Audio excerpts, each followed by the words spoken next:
День за днем корреспонденты нашего телеканала следят за всем, что происходит у нас в республике и за ее пределами. И сегодня, подводя итоги этой недели, мы расскажем вам о самых главных ее событиях. Вы смотрите программу «Якутия. День за днем», в студии Надежда Саханская. И вот о чем мы расскажем сегодня.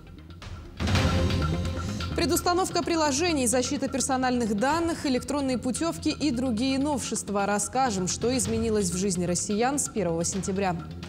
Гражданам не смогут отказать в услугах, если они не хотят делиться персональными данными, когда по закону это не обязательно. Запрещается обработка биометрических данных несовершеннолетних. Операторы обработки персональных данных будут обязаны в течение 24 часов проинформировать органы власти. Безопасные и качественные дороги и ремонтные работы на проспекте Ленина в столице подходят к концу. Расскажем подробнее. Ведутся работы по устройству водоотводных сооружений, лотки на перекрестках пересекающих улиц. Закончены работы по укладке подземных сетей, наружного освещения и сетей связи. Внимание! Репетиция! Государственный театр оперы и балета готовится к открытию нового театрального сезона. Наши корреспонденты побывали на генеральном прогоне. Начало нового театрального сезона – это всегда праздник для нас, для артистов, для зрителей. И это очень волнительное событие вообще для всех работников нашего театра. Ведь мы впервые откроем двери и встретимся с нашими зрителями. Обо всем этом и не только смотрите в ближайшие полчаса.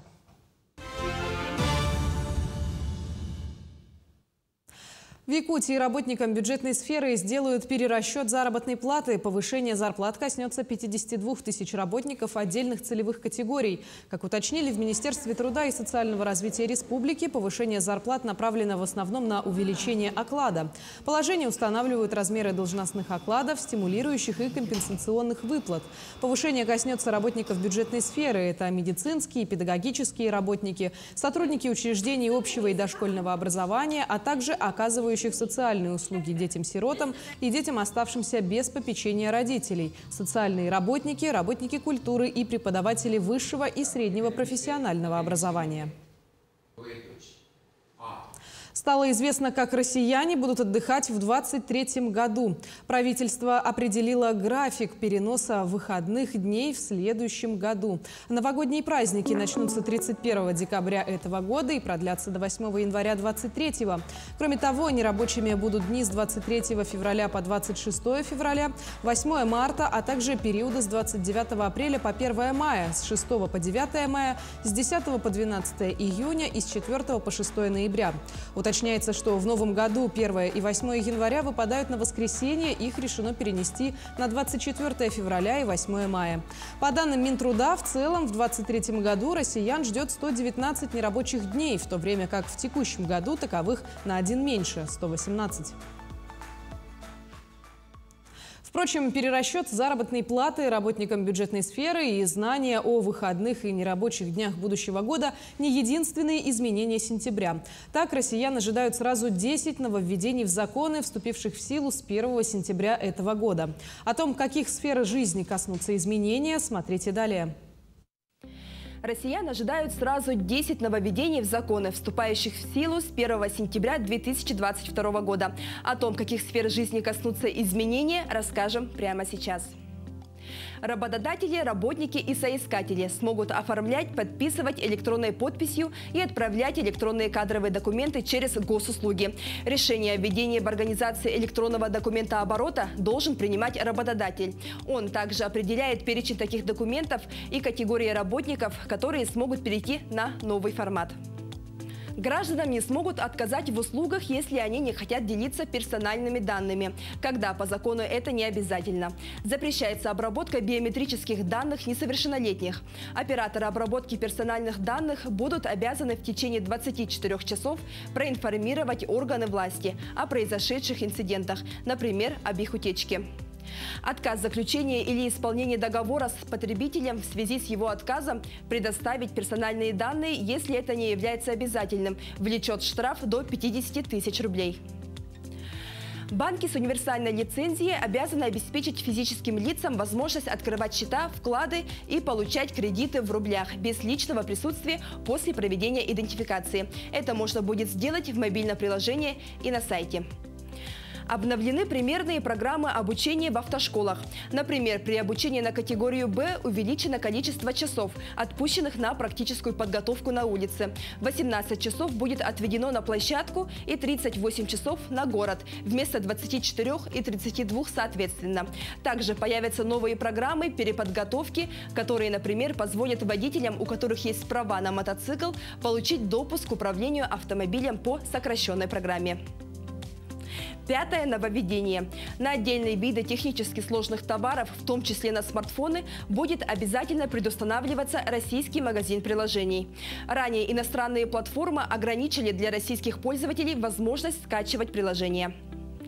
Вся таргетированная, контекстная и медийная реклама в интернете должна иметь соответствующую пометку «Реклама». Участники рынка обязаны будут передавать в единую систему учета сведения о рекламных кампаниях, в том числе параметры аудитории. Если иностранное лицо, осуществляющее деятельность в интернете на территории РФ, не предоставит информацию о рекламе, в его отношении могут применяться меры понуждения. В перерасчете на метры доля квартиры не сможет быть менее 6 квадратных метров общей площади на каждого собственника. Закон направлен на борьбу с микродолями в квартирах и защитит граждан от черных риэлторов и мошеннических сделок. Кроме того, суд будет вправе изменить соотношение долей супругов в их общем имуществе, если один из них совершал без согласия другого сделки по продаже общего имущества на невыгодных условиях. Вводятся и новые правила выбора управляющей компании. Решение о выборе УК на общем собрании будет приниматься более чем 50% голосов собственников помещений. Раньше для решения было достаточно четверти голосов. Закон исключит потенциальные конфликтные ситуации и затруднит фальсификации. Детям с ограниченными возможностями, которые обучаются в школах и организациях среднего профессионального образования, но не проживают в них, будет гарантировано право на бесплатное двухразовое питание. Лица, признанные инвалидами первой, второй или третьей группы, смогут бесплатно получить второе среднее и высшее образование. В России появится единый реестр доноров костного мозга. Закон расширит права живого донора, давшего информированное добровольное согласие на трансплантацию. Ему будут положены лечение и медицинская реабилитация. Он будет получать полные результаты своего обследования, а также исчерпывающую информацию о рисках для здоровья. Также новый закон ускорит процесс поиска наиболее подходящего донора. Одна за другой завершаются ремонтные и строительные работы на дорогах республики, в том числе и на участках федеральной дороги Вилюй. Это не только дороги с песчано-гравийным покрытием, но и современные, отвечающие всем требованиям километра асфальтобетона. В Сунтарском районе дорожники сдали пользователям качественные дороги с опережением графика на 2 месяца. Мы вчера проверили участок, переходящий объекты ремонта. 10 километров – это в районе поселка Устье. И сейчас вот участок, который мы вводим, 10 километров, это 1018 и 1028 участок, который находится между поселком Тайбохой и поселком Крестях. Подрядчик Сунтар-Автодор. Работы выполнены с хорошим качеством и досрочно. Более того, ремонтные работы на проспекте Ленина в столице республики подходят к концу. Уже выполнены работы по укладке первого слоя асфальта и работы по прилегающим территориям. Организации, отвечающие за ремонт, уверяют, что все намеченные работы по первому этапу реконструкции будут завершены в октябре. Тогда же приступят и ко второму этапу ремонта. Подробнее о том, на какой стадии сегодня находятся работы на проспекте Ленина, в материале Александра Хавренко. Ремонтные работы на проспекте Ленина выходят на свою финишную прямую. Уже на многих участках уложен первый слой асфальтобетонной смеси. Скоро сверху будет уложен второй слой качественного, надежного асфальта. Также установлены бордюрные камни и почти везде уже уложена тротуарная плитка. Подрядчики обещают, что до октября успеют все сделать. Ведутся работы по устройству водоотводных сооружений, лотки на перекрестках пересекающих улиц. Закончены работы по укладке подземных сетей, наружного освещения и сетей связи. Планируем приступить к установке, к монтажу опор. Вот, на сегодня у нас фундаменты опор уже установлены. Следующий этап – это установка самих опор, установка плафонов освещения. На данный момент самым проблемным в первую очередь для пешеходов является перекресток улиц Ярославского, Октябрьская и проспект Ленина. Чтобы попасть с одной стороны улицы на другую, необходимо пройти целый квест. Либо по вот таким мосточкам ходить через канавы, либо их перепрыгивать, либо же двигаться по горам из песка, щебня и старого асфальта. Вот сейчас там ведется установка бордюрного камня. Вот в связи с этим ограничили движение. Вот, кроме этого, приступаем к строительству системы водоотведения. У нас, получается, от проспекта Ленина по улице Октябрьской в сторону улицы Ярославского. Проектом предусмотрено строительство тоже лотка, чтобы отвести воду с проспекта Ленина на Ярославского по системе водоотведения проектируемой. В связи с этим пока мы перекрыли участок Октябрьской. Но эти неудобства временные. По заверению представителей главстроя, уже в октябре все основные работы будут завершены. Плитка будет уложена, на новый асфальт будет нанесена разметка, заработают фонари и светофоры. Александр Хавренко, Григорий Хлопков, Якутск. Тем временем в Якутске завершили строительство первого объекта по программе «1000 дворов» на Дальнем Востоке. Одним из первых его оценили жители улиц Крупской, 21, 23 и Чкалова, 1. Здесь по федеральной программе появились и детская, и спортивные площадки, а также футбольно-баскетбольное поле. Готовность этого и других объектов проверил первый заместитель председателя правительства республики Кирилл Бычков. Одним из замечаний стало то, что есть отставание по покраске фасадов прилегающих зданий, а также замене мусорных контейнеров. Есть уже практически завершенные объекты. Основная сейчас находится на стадии завершения. Есть некоторые проблемы по отставанию. Например, мы сейчас только что были в Хатасах. Есть некоторые отставания по срокам. Но поскольку очень крупные контракты в городе Якутске, 75 дворовых территорий, всего 3 подрядчика, немножко у нас отставание, например, КИН-95 показывает. Они перекидывают сейчас всю технику, рабочую силу с других объектов уже на те дворы, которые только пошли в работу. Мы продолжим сразу после короткой рекламы. Оставайтесь на нашем канале.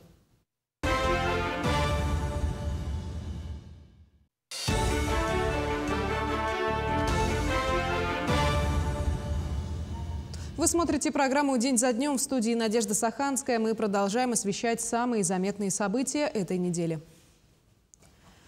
В социальные учреждения Якутска дали тепло. В остальные объекты столицы запуск тепла произойдет 5 сентября. Во всех арктических районах республики отопительный сезон уже начался. Помимо этого произведен частичный запуск отопления в 3 районах, а именно в Усть-Майском, Горном и Кобяйском. Стоит отметить, что в оставшихся районах Якутии отопление дается в штатном режиме согласно графику. Также продолжается топливная навигация в районы республики. В настоящее время также продолжается завоз грузов в период навигации 2022 года. На сегодняшний день из 530 тысяч тонн завезено 470 тысяч тонн, в том числе или 70% грузов. Навигацию планируется завершить своевременно в планируемые сроки до конца октября. Безусловно, одним из основных событий этой недели стало начало нового учебного года. Так, например, ученики Саха-политехнического лицея Якутска встретили День знаний в обновленной школе, а воспитанники детского сада «Северная сказка» отметили 1 сентября в новом здании. Вместе с учениками и их родителями мероприятие посетила Светлана Амосова. Белые бантики, нарядная форма и красивые букеты. Торжественная линейка для учеников Саха-политехнического лицея началась с исполнения государственного гимна и поднятия флага России и Якутии. Для первоклассников это особенный и волнительный день. Сотни детей сделали еще один шаг ко взрослой жизни. Блузка кружевные, белые рубашки, лица озорные – это первоклашки. Я на 100% рада пойти в школу. Что бы ты хотела пожелать себе в предстоящем учебном году? Хорошие оценки. Алина Егоровна – молодой учитель начальных классов. Для нее это тоже первый день знаний в качестве педагога. Я очень счастлива, волнуюсь слегка. Первый класс, у меня 26 детей. Я ожидаю, что мой класс будет самым лучшим, потому что как первый учитель, не знаю, хочу им дать очень много новых знаний. Учеников и педагогический коллектив лицея поздравил глава Якутии Айсен Николаев. Он подчеркнул о важности патриотического воспитания детей. Очень важно в это нынешнее, далеко не простое время воспитывать в детях не только любовь к знаниям, но и любовь к своей родине, воспитывать патриотизм и гражданственность. Саха-политехнический лицей всегда этим отличался. Я благодарю Надежду Константиновну за ее работу в этом направлении. Новый учебный год учащиеся лицея встречают в обновленной школе после капитального ремонта. В здании модернизировали фасад, потолок, стены, пол. Заменены дверные блоки, системы электроосвещения. В эту школу, здание политехнического лицея, вложено 114 миллионов рублей федеральных денег, денег муниципалитета. Поверьте мне, школа преобразилась. Я много здесь раз был раньше и вижу, насколько стала красивая школа. И, конечно, я уверен, что это позволит нашим детям здесь получать еще больше знаний.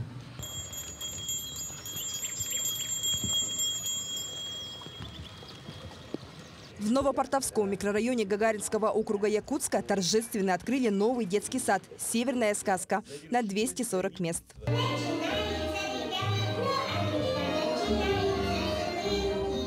Детский сад обустроен по современным стандартам. Имеются музыкальные и спортивные залы, а также компьютерный класс. В просторном помещении предусмотрено все, что требуется для комфортного пребывания детей. Новые игрушки, столы, парты и кровати. Также группы укомплектованы современным оборудованием, проекторами, телевизорами и цветными принтерами. По 3 этажам функционирует 12 групп, из них 5 с якутским языком обучения. Педагогический состав детского сада состоит из 36 специалистов первой и высшей квалификационной категории. До этого я проработала в сельском детском саду Аймеконского улуса, село Ортобалаган. 10 лет там проработала. И теперь переехала в город Якутск и попала сразу в новый детский сад. И мне дали старшую группу под названием «Золотой ключик», русскоязычная группа. В группе у меня 25 по списку детей. Новопортовской район является самым быстрорастущим в столице республики. В ближайшем будущем здесь начнется строительство школы на 1200 мест. Очень рад за детей Гагаринского округа. Округ у нас развивается, округ идет вперед. Всего в этом году в Якутии планируют создать 15 школ и 7 детских садов. По словам Айсена Николаева, регион и дальше будет придерживаться выбранной стратегии и поддерживать строительство зданий образовательных учреждений по всей республике. Светлана Амосова, Георгий Григорьев, Якутск. Однако в последнее время образование требует внушительных капиталовложений. Собрать ребенка в новом учебном году обойдется родителям в 22 тысячи рублей. Набор первоклассника подорожал на 15%. В ситуации разбирались наши коллеги.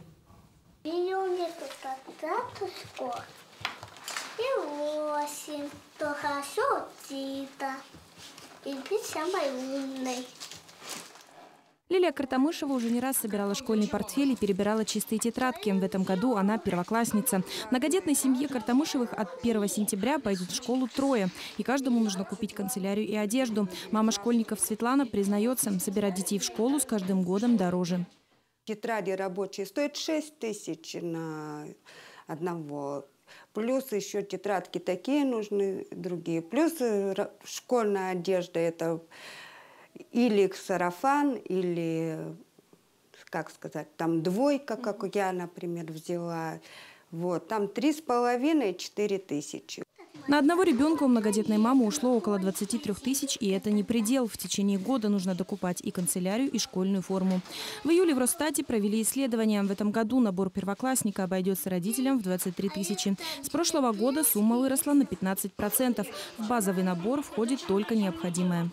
Районная администрация тоже готовится к учебному году. С 2009 года действует социальная программа «Мирнинский район доброжелательный к детям». Из бюджета выделяют средства на школьные принадлежности и канцелярию для многодетных и малообеспеченных семей. В этом году закупили 152 набора. Малоимущих семей у нас по району около 1000. Поэтому помощь, она нужна семьям для того, чтобы именно собрать детей. Канцелярские наборы подорожали, поэтому чтобы подготовились достойно в школе. Неравнодушны к таким семьям и в Ленске. В реабилитационном центре для несовершеннолетних работники каждый год проводят акцию «Помоги собраться в школу». Любой житель города может купить школьные принадлежности и принести в центр для детей, которые оказались в сложной жизненной ситуации. Участие в акции принимают предприятия, организации и предприниматели. Люди приносят разные канцелярские товары, вещи для школы. И вот мы собираем первоклассникам, вообще портфели дарим. Собираем в школу и отвозим. Где отвозим, отправляем в районы. Сюда к нам приходят семьи и забирают свои портфели или пакетики. Помочь многодетным и малообеспеченным семьям можно и в алмазной столице. В торговом комплексе «Бабульгум» установили бокс для канцелярии. Акция продлится до 9 сентября. Анна Брянская, Александр Еремин, медиакомпания «Алмазный край». Тем временем во Владивостоке стартовали Дни якутского кино. В рамках Восточного экономического форума и празднования столетия образования республики будет показ якутских фильмов «Холодное золото», «Джулур Мас-рестлинг», «Дикий челлендж», «Вертолет» и «Бюбюн-Былыр». 2 сентября прошла пресс-конференция с представителями якутского кинематографа. На встрече режиссеры рассказали о своих фильмах, о том, какие смыслы они вкладывали в картины и что хотели донести до зрителя. Все фильмы будут показывать бесплатно для жителей и гостей Приморья. Этот фильм мы снимали в 2018 году, но из-за пандемии фильм вообще, сам съемочный процесс растянулся. И, к счастью, в 2022 году мы показали фильм по всей России, в том числе и во Владивостоке. Но те, кто пропустили фильм, сегодня и завтра, и послезавтра будут вообще смотреть фильмы, которые вышли в этом году. И я очень рад, что наш фильм «Джулур Мас-рестлинг» участвует в этом мероприятии. В Москве подвели итоги 44-го международного кинофестиваля. Показать свои картины в России захотели режиссеры из 70 стран. В нескольких программах форума за победу боролось около 230 лент. В основной и самый главный конкурс попали 3 российских фильма. Один из них – это новая работа якутского режиссера Дмитрия Давыдова «Молодость». Однако гран-при получила картина из Ирана под названием «Без предварительной договоренности». А фильм Дмитрия Давыдова выиграл приз в специальной номинации от Федерации киноклубов России. Мы приехали в конце фестиваля именно на свой показ. Показ у нас прошел хорошо. Зрители восприняли хорошо, все нормально. Какую-то оценку получили. Потом к нам подходили, свое мнение высказывали. И критики подходили. Поэтому все нормально. Фильм показали, мы здесь.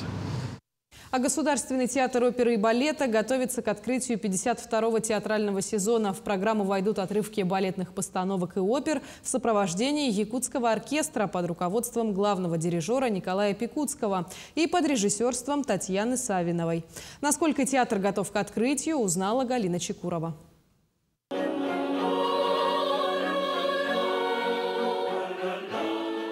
Год за годом театр оперы и балета старается удивить зрителей своими постановками не только на территории Якутии, но и за его пределами. Прошлый сезон был у нас очень яркий.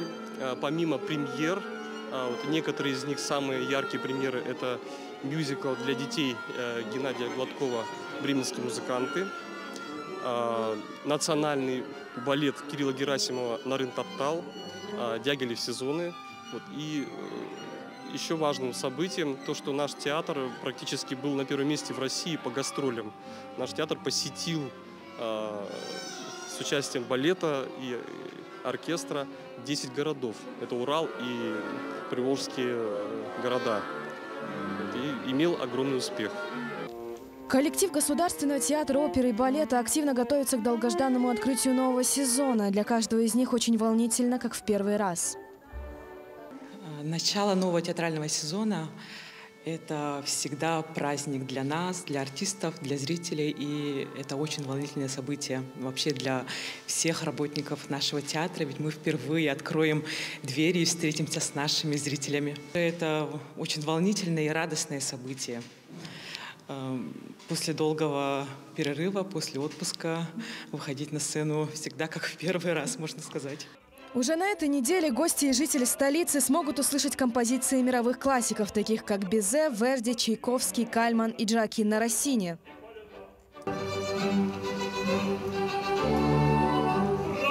Намечается у нас большой гала-концерт с участием артистов, солистов оперы, артистов балета, солистов балета, артистов хора и оркестра.